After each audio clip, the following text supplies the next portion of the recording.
Bismillahirrahmanirrahim. Assalamualaikum warahmatullahi wabarakatuh. Alhamdulillahi rabbil alamin, wabihi nasta'in, wa ala umuri dunya waddin, wassalatu wassalamu ala ashrafil anbiya'i wal mursalin, wa ala alihi wa sahbihi ajma'in, amma ba'du. Anak-anakku sekalian, mari kita panjatkan puji dan syukur kehadirat Allah Subhanahu wa ta'ala, karena dengan karunia dan rahmatnya lah, alhamdulillah kita masih diberi kesempatan untuk terus menuntut ilmu dalam keadaan sehat walafiat. Semoga salawat serta salam juga tak henti-hentinya tercurahkan kepada Habibana wa Nabiyyana wa Maulana Muhammad sallallahu alaihi wasallam, kepada para keluarganya, kepada para sahabatnya, kepada para tabi'in dan juga tabi'atnya, sampai kepada kita selaku umatnya hingga akhir zaman. Amin, Allahumma amin. Oke anak-anak, selamat pagi semuanya. Apa kabar kalian hari ini? Alhamdulillah kita bertemu lagi pada mata pelajaran PAI dan juga Budi Pekerti.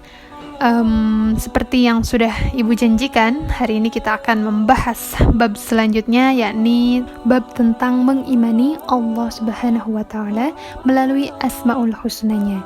Di sini kita akan membahas beberapa Asmaul Husna. Yang pertama ada Al-Karim, lalu ada Al-Mu'min, Al-Wakil, Al-Matin, Al-Jami', Al-Adil, dan juga Al-Akhir. Namun, sebelum kita masuk ke dalam materi, mari kita berdoa terlebih dahulu, supaya apa yang kita pelajari pada hari ini bisa bermanfaat untuk kita, bisa menjadi syafaat untuk kita, untuk keluarga kita, dan juga untuk orang-orang di sekitar kita. Bismillahirrahmanirrahim. Allahumma inni as'aluka ilman nafi'an wa amalan mutaqabbalan wa rizqan wasi'an wa ilal khairi qarribna wa 'anil syarri ba'idna. Ya Allah, sesungguhnya aku memohon kepada Engkau ilmu yang bermanfaat, amal perbuatan yang diterima, rezeki yang lapang, dan dekatkanlah aku ke perilaku yang baik, serta jauhkanlah aku dari perbuatan yang jelek. Amin. Amin. Allahumma amin. Baik anak-anak, mari kita masuk ke dalam materi yang akan kita bahas pada hari ini, yaitu tentang mengimani Allah Subhanahu wa Ta'ala melalui Asmaul Husnanya. Namun sebelum masuk ke dalam materi inti, seperti biasa kita akan terlebih dahulu membahas tentang peristiwa-peristiwa yang ada di sekitar kita. Tujuannya apa? Tujuannya supaya kita bisa mengambil hikmah, bisa mengambil ibrah, bisa mengambil manfaat dari setiap peristiwa-peristiwa tersebut. Tentu saja berkaitan dengan materi yang kita bahas pada hari ini. Baik anak-anak, mari kita renungkan. Ya, kita tahu bahwasannya setiap orang yang beriman itu sudah tentu, sudah sewajibnya mampu menempuh cara apapun supaya bisa mendekatkan diri kepada Allah Subhanahu wa Ta'ala. Nah, sebetulnya banyak sekali cara yang bisa ditempuh seseorang untuk mendekatkan diri kepada Sang Pencipta, yaitu Allah Subhanahu wa Ta'ala. Caranya apa saja? Di antaranya itu adalah di saat kita merenungkan atau di saat kita bertafakkur. Ya, jadi kita bertafakkur kepada Allah Subhanahu wa Ta'ala. Sebetulnya ini adalah hal yang bisa saja kita lakukan setiap saat. Contohnya apa? Contohnya adalah di saat kita melihat keindahan ciptaan Allah Subhanahu wa Ta'ala, di saat kita melihat keindahan alam yang sangat luar biasa, langit yang cerah, pepohonan yang sangat rimbun, air sungai yang sangat jernih, udara yang sangat bersih, dan lain sebagainya. Sebetulnya kita bisa merenungkan, kita bisa memikirkan betapa besarnya ciptaan Allah Subhanahu wa Ta'ala, betapa agungnya Allah Subhanahu wa Ta'ala, betapa kecilnya kita dibandingkan dengan Dia yang Maha Pencipta. Jadi sebetulnya apapun yang kita temui di dunia ini, apapun yang bisa kita rasakan, bisa kita lihat, bisa kita dengar, sebetulnya itu bisa kita jadikan sebagai wahana, sebagai sarana untuk terus mendekatkan diri kepada Allah Subhanahu wa Ta'ala. Jalan lain yang bisa kita tempuh atau kita jadikan sebagai wadah untuk mendekatkan diri kepada Allah Subhanahu wa Ta'ala adalah dengan melalui zikir. Zikir artinya mengingat Allah Subhanahu wa Ta'ala, ya anak-anak. Jadi zikir di sini adalah mengingat Allah dengan menyebut dan juga memuji namanya. Jika kita ingin menjadikan zikir ini sebagai jalan untuk mendekatkan diri kepada Allah, syaratnya adalah kita harus mampu untuk menguasai nafsu, dan di saat kita menyebut nama Allah Subhanahu wa Ta'ala atau kita sebut sebagai Asmaul Husna, kita menyebut Allah, kita menyebut Asmaul Husna secara berulang-ulang di dalam hati kita, maka akan hadir rasa tawadu atau rendah hati. Kita juga akan merasa takut, karena kita akan merasakan betapa agungnya Allah Subhanahu wa Ta'ala dan betapa kecilnya kita dibandingkan dengan Dia. Jadi sebetulnya zikir ini bisa kita lakukan kapan saja, di mana saja. Bisa kita katakan zikir ini menjadi amalan yang paling ringan yang bisa kita lakukan, karena bisa kita lakukan di mana saja dan kapan saja. Dan yang paling penting adalah jika kita berzikir, itu harus benar-benar sampai menghujam ke dalam kolbu. Jadi ke dalam hati kita, betul-betul membuat hati kita bergetar. Lalu selanjutnya, cara lain yang bisa kita lakukan untuk mendekatkan diri kepada Allah selain zikir dan juga bertafakur kepada Allah Subhanahu wa Ta'ala adalah dengan melakukan perbuatan atau amaliyah sehari-hari. Contohnya adalah dengan selalu meniatkan apa yang kita lakukan itu semata-mata hanya karena taat kepada Allah Subhanahu wa Ta'ala. Misal, kita ingin berbuat baik kepada tetangga, kita ingin berbuat baik kepada teman kita, kepada orang di sekitar kita. Kita lakukan hal tersebut semata-mata karena Allah Subhanahu wa Ta'ala memang menyuruh kita untuk berbuat baik. Lalu kita bersedekah kepada orang yang tidak mampu, yang meminta-minta kepada kita bukan karena kasihan, tapi semata-mata karena apa? Karena Allah Subhanahu wa Ta'ala memang memerintahkan kita untuk mengeluarkan sedekah, membantu meringankan beban orang lain yang memang sedang mengalami kesulitan. Jadi apapun yang kita lakukan, amal-amal yang kita lakukan sehari-hari, kita niatkan semata-mata hanya karena taat kepada Allah Subhanahu wa Ta'ala. Kita semua di sini tentu saja punya pengalaman-pengalaman yang mungkin itu bisa menjadi titik balik supaya kita lebih mendekatkan diri kepada Allah. Ya, baik itu berupa musibah, baik itu berupa ujian yang betul-betul membuat kita ingin berlari kepada Allah Subhanahu wa Ta'ala. Boleh kalian share pengalaman-pengalaman yang kalian alami? Mungkin itu menjadi titik balik kalian untuk lebih mendekatkan diri kepada Allah Subhanahu wa Ta'ala. Atau ibu juga ingin tahu bagaimana sikap kalian menghadapi musibah yang Allah berikan, bagaimana kalian menghadirkan Allah Subhanahu wa Ta'ala dalam diri kalian. Boleh kalian share di dalam komentar di bawah, sebutkan nama dan juga asal kelasnya ya. Setelah kita membahas beberapa peristiwa yang berkaitan dengan materi kita pada hari ini, langsung saja kita masuk ke dalam materi inti, yakni tentang mengimani Allah Subhanahu wa Ta'ala melalui Asmaul Husna. Hari ini kita akan membahas Asmaul Husna, di antaranya adalah Al-Karim, Al-Mu'min, Al-Wakil, Al-Matin, Al-Jami', Al-Adl, dan juga Al-Akhir. Tapi terlebih dahulu kita harus mengetahui sebetulnya Asmaul Husna itu apa. Nah, Asmaul Husna ini terdiri dari dua kata ya anak-anak. Yang pertama ada asma yang berarti nama-nama, dan husna yang berarti baik atau indah. Sehingga Asmaul Husna ini diartikan sebagai nama-nama yang baik, juga indah, yang hanya dimiliki oleh Allah Subhanahu wa Ta'ala sebagai bukti keagungannya. Sebetulnya Asmaul Husna ini diambil dari Quran Surat Thaha ayat 8 yang artinya Allah Subhanahu wa Ta'ala tidak ada Tuhan melainkan Dia memiliki Asmaul Husna atau nama-nama baik. Di dalam Al-Quran pun sebetulnya dijelaskan mengenai Asmaul Husna ini. Di antaranya adalah di dalam Quran Surat Al-A'raf ayat 180. A'udzu billahi minasyaitonir rajim. Bismillahirrahmanirrahim. Walillahil asmaul husna fad'uhu biha wa dharul ladzina yulhiduna fi asma'ih sayujzauna ma kanu ya'malun. Shadaqallahul azim. Artinya, dan Allah Subhanahu wa Ta'ala memiliki Asmaul Husna, maka bermohonlah kepadanya dengan menyebut nama-namanya yang baik itu, dan tinggalkanlah orang-orang yang menyimpang dalam menyebut nama-namanya. nanti mereka akan mendapatkan balasan terhadap apa yang mereka kerjakan. Quran Surat Al-A'raf ayat 180. Dalam ayat tersebut sebetulnya dijelaskan bahwasannya Asmaul Husna di sini merupakan amalan yang bermanfaat dan bernilai tinggi. Artinya, dengan berdoa dan menyebut Asmaul Husna itu memang betul-betul dianjurkan dalam Quran Surat Al-A'raf ayat 180 ini. Rasulullah SAW pun menjelaskan dalam hadisnya mengenai Asmaul Husna ini. An Abi Hurairah radhiyallahu anhu anna Rasulullah sallallahu alaihi wasallam qala inna lillahi 99 isman mi'atan illa wahidan man ahsaha dakhala al-jannah rawahul Bukhari. Artinya, dari Abu Hurairah radhiyallahu anhu, sesungguhnya Rasulullah sallallahu alaihi wasallam bersabda, sesungguhnya Allah Subhanahu wa taala mempunyai 99 nama, 100 kurang 1.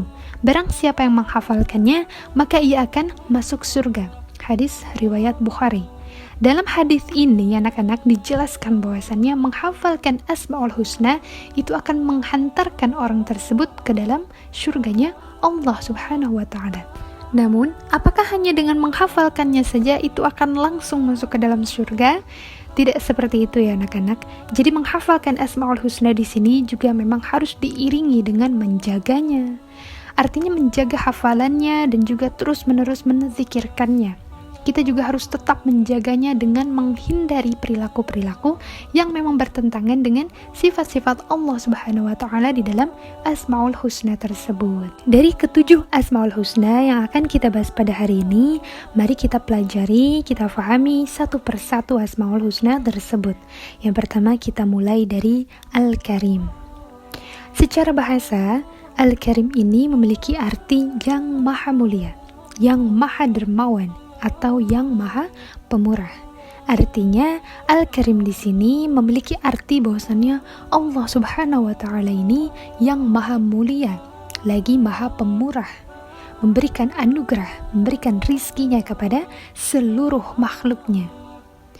Al-Karim di sini juga memiliki arti zat yang sangat banyak memiliki kebaikan, maha pemurah, pemberi nikmat dan juga keutamaan, baik ketika diminta maupun tidak. Nah, mengenai Al-Karim di sini ada di dalam Al-Quran surat Al-Infitar ayat 6. A'udzubillahi minasyaitonirrajim. Ya ayyuhal insanu ma gharraka birabbikal karim.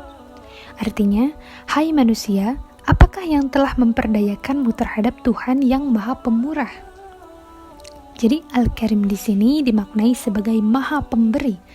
Karena Allah Subhanahu wa taala itu selalu memberi, tidak pernah terhenti pemberiannya. Kita sebagai makhluknya itu tidak mungkin lepas dari kedermawanan Allah Subhanahu wa taala. Jangan kita merasa jika kita tidak dititipkan harta yang banyak, tidak dititipkan harta yang berlimpah seperti orang lain, lantas kita berpikir bahwasanya Allah tidak dermawan kepada kita.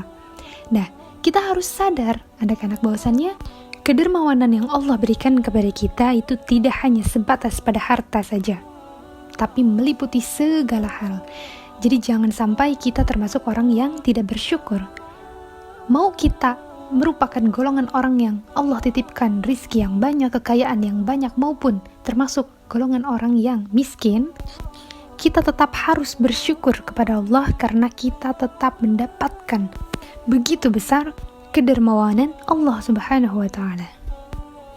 Al-Karim di sini juga dapat dimaknai bahwasannya Allah Subhanahu wa taala itu maha pemberi maaf kepada hamba-hambanya yang lalai dalam menunaikan kewajiban kepada Allah Subhanahu wa taala.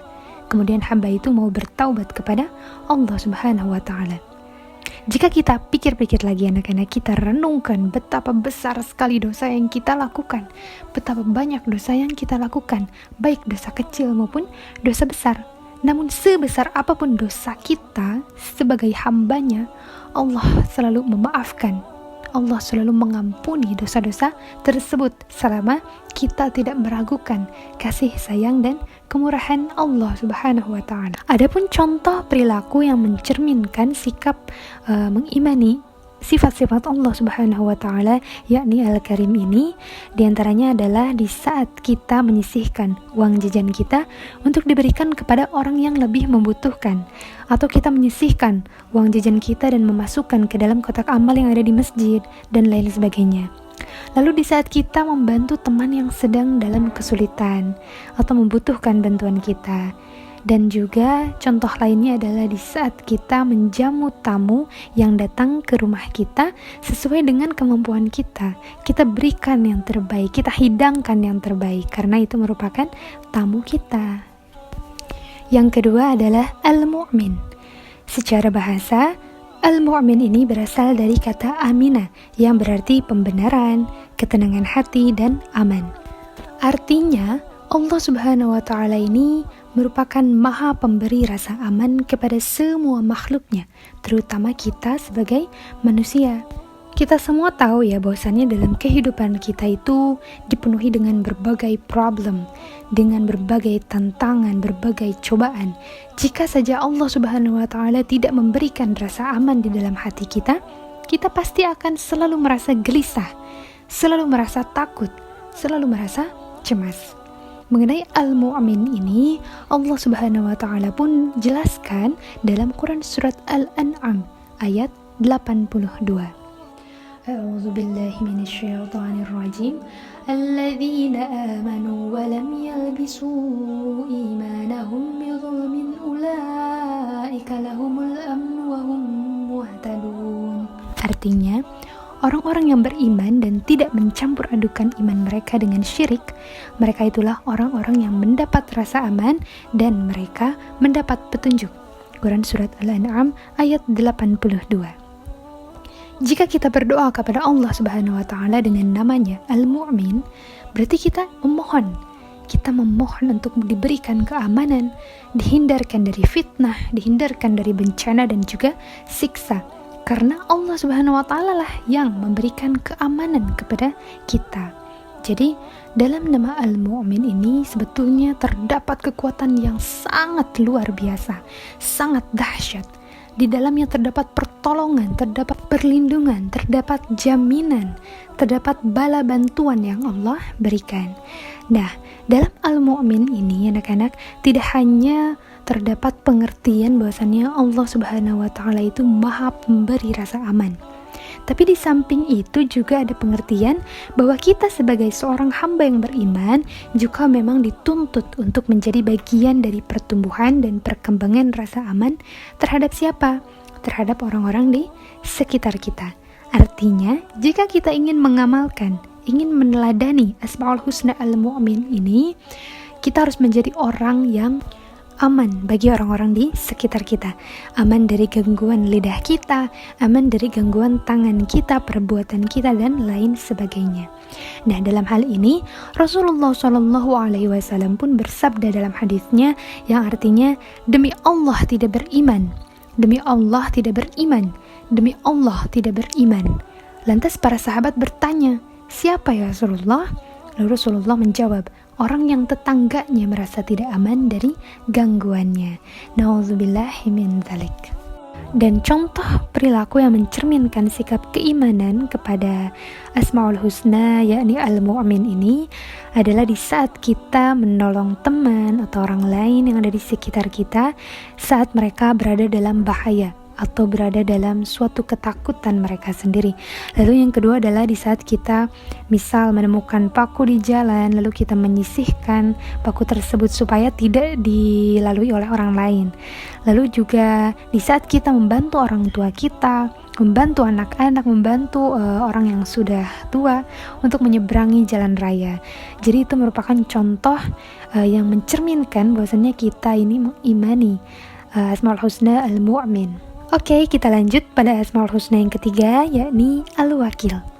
Al-Wakil di sini mengandung arti maha mewakili atau pemelihara, di mana Allah Subhanahu wa taala ini memelihara dan mengurusi segala kebutuhan makhluknya, baik yang berkaitan dengan urusan keduniaan maupun akhirat. Jadi Allah itu menyelesaikan semua urusan yang sudah kita serahkan kepadanya tanpa membiarkan satu pun terbengkalai. Nah, Allah Subhanahu wa taala ini menjelaskan dalam Quran surat Az-Zumar ayat 62. A'udzubillahi minasyaitonirrajim. Allahu khaliqu kulli syai'in wa huwa ala kulli syai'in wakil. Allah Subhanahu wa taala pencipta segala sesuatu dan Dia Maha Pemelihara atas segala sesuatu. Artinya, di saat kita mempercayakan, menyerahkan semua urusan kita kepada Allah Subhanahu wa taala, maka sudah dipastikan semuanya akan terselesaikan dengan sebaik-baiknya.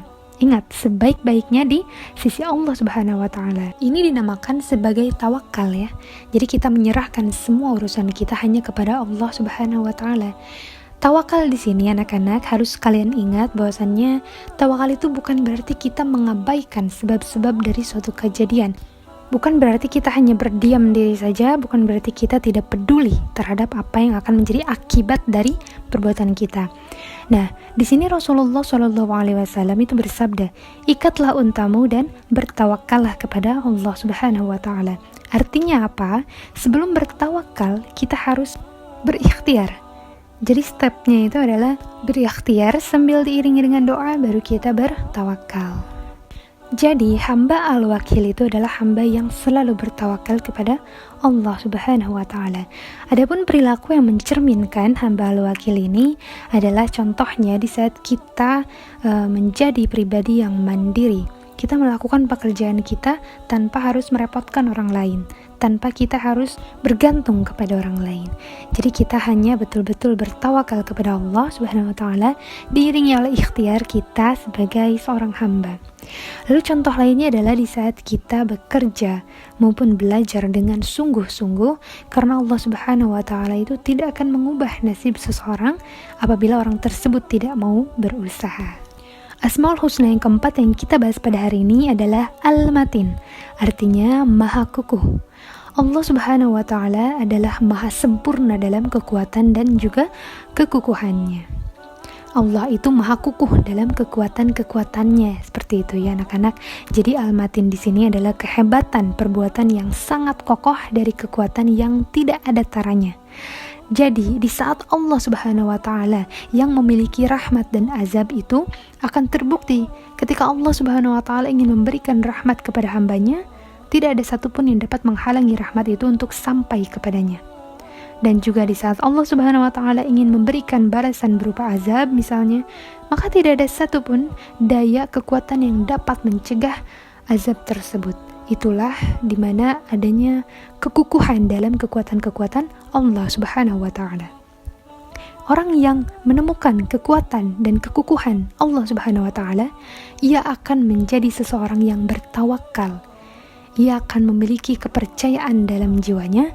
Dia tidak akan merasa rendah di hadapan manusia lain, karena ia tahu yang lebih tinggi dari dirinya hanya Allah Subhanahu wa ta'ala. Karena Allah Subhanahu wa taala pun sudah melarang kita untuk bersikap atau merasa lebih dari saudara kita sendiri. Karena hanya Allah lah yang mengetahui baik buruknya seorang hamba. Karena kekukuhan yang dimiliki oleh Allah Subhanahu wa taala, maka tidak ada satupun yang bisa mengalahkan atau menggoyahkan Allah Subhanahu wa taala. Siapa sih yang paling kuat dan kukuh selain Allah Subhanahu wa taala? Tidak ada ya. Tidak ada satupun makhluk di bumi ini yang mampu menundukkan Allah Subhanahu wa taala, meskipun seluruh makhluk di bumi ini bekerja sama satu sama lain. Nah, di dalam Quran surat Az-Zariyat ayat 58, Allah Subhanahu wa taala berfirman, "Innallaha huwa razzaqu dzul quwwatil matin." Artinya, sungguh Allah Subhanahu wa taala dialah pemberi rizki yang mempunyai kekuatan lagi sangat kukuh. Menjadi pribadi yang kuat dan teguh pendirian ini merupakan perilaku yang mencerminkan keimanan kita terhadap Asmaul Husna Al-Matin ini. Contoh lainnya adalah di saat kita tidak mudah terpengaruh oleh rayuan ataupun ajakan orang lain untuk melakukan perbuatan-perbuatan tercela atau perbuatan yang sudah jelas dilarang oleh Allah Subhanahu wa taala. Di saat kita kuat, sabar dalam menghadapi setiap ujian yang diberikan oleh Allah Subhanahu wa taala pun, itu merupakan contoh perilaku yang mencerminkan keimanan kita terhadap sifat Allah Subhanahu wa taala Al-Matin. Asmaul Husna yang kelima yang akan kita bahas adalah Al-Jami. Al-Jami ini artinya yang maha mengumpulkan atau menghimpun. Di sini Allah Subhanahu wa taala maha mengumpulkan, maha menghimpun segala sesuatu yang tersebar atau terserak. Jadi Allah Subhanahu wa taala ini mengumpulkan apa yang memang dikehendakinya dimanapun Allah berkehendak. Nah, sangat banyak sekali macam dari perhimpunan ini. Salah satunya adalah di saat Allah Subhanahu wa taala mengumpulkan seluruh makhluk yang beraneka ragam, termasuk manusia dan lain-lainnya di permukaan bumi ini, kemudian nanti mengumpulkan mereka kembali di padang mahsyar pada hari kiamat. Dalam Quran surat Ali Imran ayat 9, Allah Subhanahu wa taala berfirman, Rabbana innaka jami'un nasi liyaumin la raiba fih innallaha la yukhliful mi'ad. Ya Tuhan kami, sesungguhnya Engkau mengumpulkan manusia untuk menerima pembalasan pada hari yang tak ada keraguan kepadanya. Sesungguhnya Allah Subhanahu wa taala tidak menyalahi janji. Quran surat Ali Imran ayat 9. Allah Subhanahu wa taala itu akan menghimpun kita anak-anak di akhirat kelak sesuai dengan orang-orang yang satu golongan dengan kita saat di dunia. Artinya apa? Misal, jika di dunia hati kita terhimpun dengan orang-orang yang selalu memperturutkan hawa nafsunya, maka di akhirat kelak kita akan berkumpul dengan mereka di dalam neraka. Begitupun sebaliknya, jika di dunia kita lebih cenderung berkumpul dengan orang-orang yang beriman, bertakwa, orang-orang yang soleh, maka di akhirat kelak kita juga akan terhimpun dengan mereka, insya Allah di dalam syurganya. Jadi tidak mungkin orang-orang beriman hatinya terhimpun dengan orang-orang yang kafir. Begitupun sebaliknya. Adapun perilaku yang mencerminkan keimanan kita terhadap Al-Jami ini adalah di saat kita mempersatukan orang-orang yang sedang berselisih, atau kita rajin melaksanakan sholat berjamaah dan juga hidup bermasyarakat supaya kita bisa memberikan manfaat kepada orang lain. Asmaul Husna yang selanjutnya adalah Al-Adl, artinya maha adil. Nah, keadilan Allah Subhanahu wa taala ini bersifat mutlak ya anak-anak. Artinya tidak bisa dipengaruhi oleh apapun dan juga oleh siapapun. Keadilan Allah Subhanahu wa taala pun didasari dengan ilmu Allah, sehingga tidak mungkin ada keputusan-keputusan Allah Subhanahu wa taala yang salah. Dalam Quran surat Al-An'am ayat 115, Allah Subhanahu wa taala berfirman, وَتَمَّتْ كَلِمَةُ رَبِّكَ صِدْقًا وَعَدْلًا لَا مُبَدِّلَ لِكَلِمَاتِهِ وَهُوَ السَّمِيعُ الْعَلِيمُ. Artinya, telah sempurnalah kalimat Tuhanmu, Al-Quran, sebagai kalimat yang benar dan adil. Tidak ada yang dapat mengubah kalimat-kalimatnya, dan dialah yang maha mendengar lagi, maha mengetahui. Nah, Al-Adl ini berasal dari kata adala, yang berarti lurus dan sama. Jadi orang yang adil itu berarti orang yang berjalan lurus dan sikapnya itu selalu menggunakan ukuran yang sama, bukan ukuran yang ganda. Kenapa Allah dinamai Al-Adl? Karena keadilan Allah Subhanahu wa taala itu sempurna. Artinya semua yang diciptakan dan ditentukan oleh Allah Subhanahu wa taala itu sudah pasti menunjukkan keadilan yang sempurna. Hanya saja kadang kita sebagai manusia itu kadang tidak menyadarinya atau bisa mengerti tentang keadilan yang Allah Subhanahu wa taala maksud. Akal manusia itu tidak bisa menembus keadilan Allah Subhanahu wa taala ya anak-anak. Kadang-kadang kita sebagai manusia itu hanya menilai secara sepintas saja untuk menilai sesuatu yang buruk, yang jahat, yang tidak adil. Kita tidak memikirkan atau memandangnya secara luas atau menyeluruh. Padahal tanpa kita sadari, di dalam hal yang kita nilai kurang baik atau buruk dan lain sebagainya itu terdapat sesuatu yang indah, terdapat kebaikan, terdapat keadilan di dalamnya. Contohnya, di saat misal ada seseorang yang harus dipotong kakinya karena suatu penyakit, atau harus diamputasi karena suatu penyakit diabetes dan lain sebagainya. Memang sangat terlihat kejam. Memang kadang kita menilai itu tidak adil. Kenapa dia harus kehilangan kakinya di saat orang lain memiliki kaki yang sempurna? Tapi, kalau kita mengaitkan dengan penyakit yang ia derita, tentu saja mengamputasi kakinya adalah merupakan suatu kebaikan atau jalan keluar yang memang memberikan kebaikan kepada dirinya. Jadi disitulah makna bahwasannya keadilan itu memang tidak gampang untuk dinilai. Seperti yang kita ketahui semua anak-anak, bahwasannya Allah Subhanahu wa Ta'ala itu memang menciptakan dan menempatkan semua manusia itu pada posisi yang sama, pada posisi yang sederajat. Tidak ada yang ditinggikan hanya karena misal keturunannya, kekayaannya, atau karena jabatannya. Di mata Allah Subhanahu wa Ta'ala semua makhluk itu sama, posisinya sama, derajatnya sama. Lalu apa yang membedakan? Yang membedakan hanyalah tingkat ketakwaan seseorang tersebut. Semakin tinggi ketakwaannya, maka semakin tinggi pula, semakin mulia pula posisinya di hadapan Allah Subhanahu wa Ta'ala, dan juga begitupun sebaliknya. Nah, lalu Allah di sini menampakkan keadilannya, yakni Dia hanya menghukum dan memberi sanksi kepada mereka yang terlibat langsung dalam perbuatan maksiat atau dosa. Setinggi apapun jabatan dia di dunia, setinggi apapun kekayaan dia di dunia, namun di saat dia terlibat atau melakukan suatu maksiat, maka Allah langsung menghukum dan memberi sanksi kepadanya. Kita sering mendengar ya anak-anak, ada namanya dosa turunan atau karma atau lain sebagainya. Nah, di dalam syariat Islam itu sebetulnya tidak ada, karena kita hanya mempertanggungjawabkan diri kita sendiri. Kita mempertanggungjawabkan perbuatan-perbuatan yang memang kita lakukan sendiri. Adapun perilaku yang mencerminkan keimanan kita terhadap al-adl ini, contohnya adalah di saat kita tidak memihak atau membela orang yang memang betul-betul bersalah, meskipun orang itu memang saudara kita, teman dekat kita, atau orang-orang yang di sekitar kita. Jadi kita tidak memihak kepada orang yang memang bersalah. Contoh lainnya adalah di saat kita menjaga diri, menjaga orang lain, menjaga lingkungan sekitar kita dari kezaliman. Asmaul Husna yang terakhir adalah Al-Akhir, artinya yang maha akhir. Nah, tidak ada sesuatu pun setelah Allah Subhanahu wa Ta'ala, karena Allah ini bersifat maha kekal. Di saat kita sebagai manusia, sebagai makhluk Allah Subhanahu wa Ta'ala itu hancur, berbeda dengan Allah Subhanahu wa Ta'ala yang maha kekal dengan kekekalannya. Adapun kekekalan makhluknya itu adalah kekekalan yang terbatas.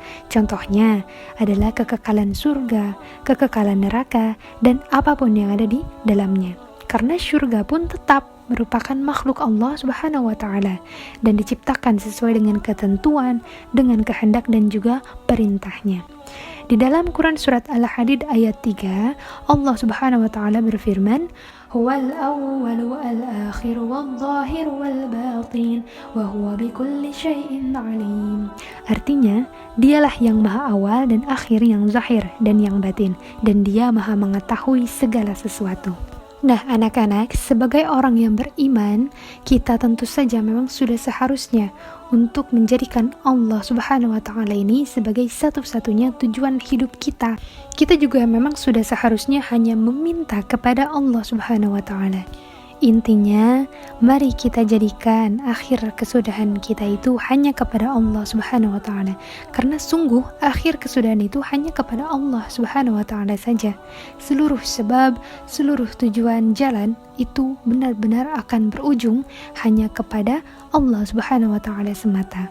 Dan perilaku yang mencerminkan bahwasannya kita ini meneladani sifat Allah Subhanahu wa Ta'ala al-akhir adalah dengan selalu melaksanakan perintah Allah Subhanahu wa Ta'ala, contohnya dengan sholat 5 waktu, patuh dan hormat kepada orang tua, kepada guru, puasa, dan juga kewajiban-kewajiban kita sebagai seorang hamba. Kita juga akan meninggalkan, kita akan menjauhi, membenci semua larangan Allah Subhanahu wa Ta'ala. Contohnya seperti mencuri, meminum minuman keras, berjudi, berkaulan bebas, melawan orang tua, dan larangan-larangan lainnya. Karena kita akan termasuk menjadi orang yang bertakwa.